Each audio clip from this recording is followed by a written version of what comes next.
Hey everyone, for this week's module I'm going to go over monitoring a community, and in this case the community that I've been working on for the past few weeks is Datapik.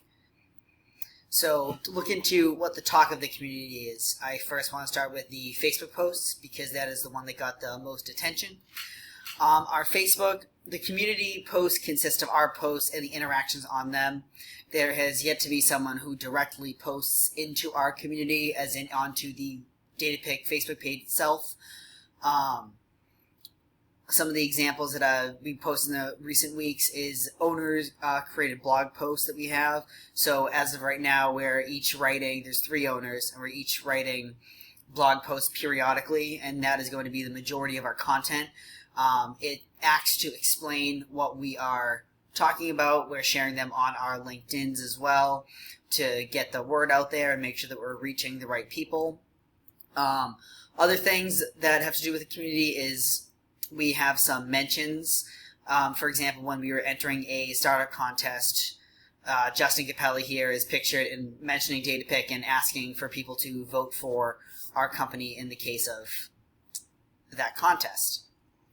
To go into the talk of the community when looking at Twitter, we can see a lot of influencer opinions, but there's minimal interaction directly on Twitter. Because our Twitter is newer and has much less engagement than our Facebook does, we don't have as many interactions or likes or reblogs on our Twitter as we do on our Facebook. That's just going to take time and more posts and reaching out to the right people. We're trying to reach out more to influencers and people who have the ability to spread our message more so while using Twitter, instead of just getting followers for the sake of getting followers. We want more quality over quantity. So that's why we're trying to build this at a slower pace.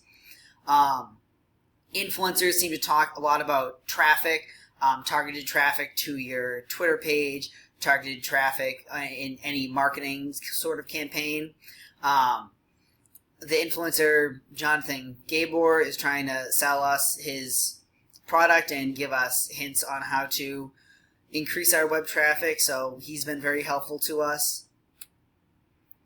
For social followers, what's important to them, I went with Twitter on this one because, again, on Twitter we're trying to make it a point to reach out to the important people on Twitter rather than just getting a large quantity of followers. So the main interest that can be seen when looking at the influencers and the people in the field have to do with sales, entrepreneurship, or marketing, and mainly marketing on Twitter itself.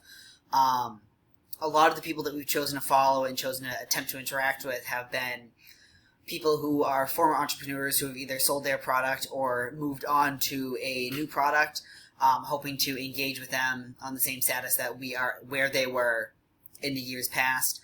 A lot of our other people that we follow and look into have a lot to do with sales.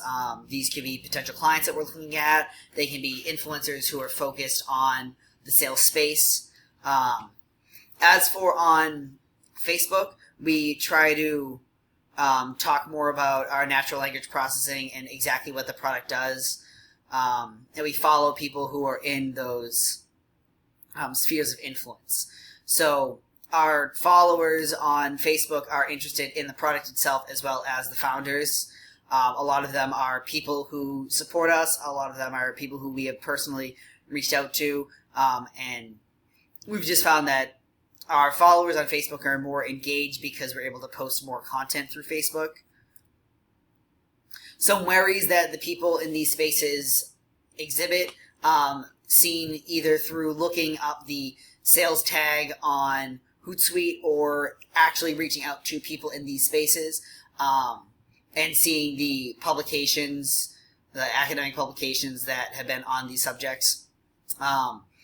Sales performance is a big worry. People are always looking to improve their sales performance and especially improve ways to hire the entry-level sales candidates, strictly because it's very hard to gauge if someone will or will not be good at sales when they go into the profession. Some other worries are marketing on Twitter because Twitter has such a limited amount of space. Although you do get to reach more people directly on Twitter through the feed if they are following you, you get to say a lot less. You need to catch people's eyes in a much quicker time frame. Other worries include how to improve the performance of their current sales force. It seems that everyone is wanting to improve quota and find ways in which to get their sales force more engaged and active, which is something that we can help those companies do from an entry-level standpoint.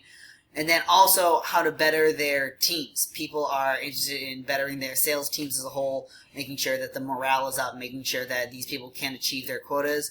How we come in there is we effectively better your sales team from the ground up. We help you bring in the right people so that you don't spend a lot of time physically training and assisting these people because they come in and they already have the natural abilities of a seasoned salesperson.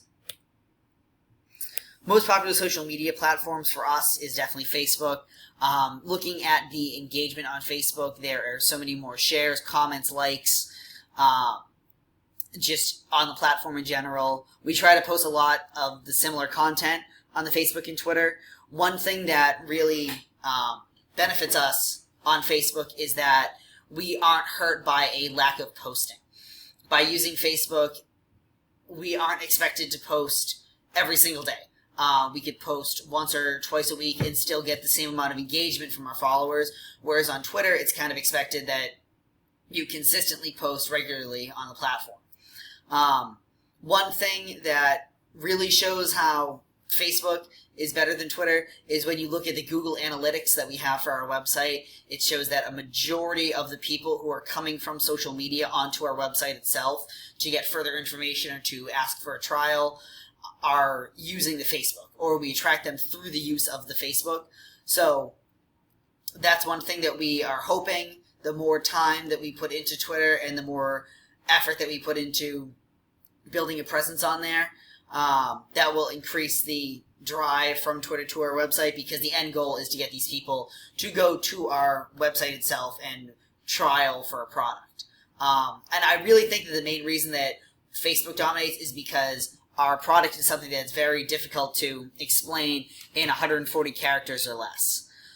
The only real ways that we get activity on the Twitter is if we post articles in a tweet to try to engage people by bringing them to another website, whether that be where the blog post was written on LinkedIn, or if it was an article that we found on the internet that could potentially lead them to us too. To go over the tool that I used for this, the hashtags that we monitored were sales, natural language processing, and entrepreneur. This is how we found those influencers that I had shown you previously. It's how we found the issues that I discussed previously. We also use Hootsuite to track both platforms, so we got to see the engagement on Facebook. And as I said, we have also used Google Analytics to track the connection between Facebook and the website to see how people are getting there and where people are coming from. Other than that, I hope that you enjoyed my presentation this week. Thank you and goodbye.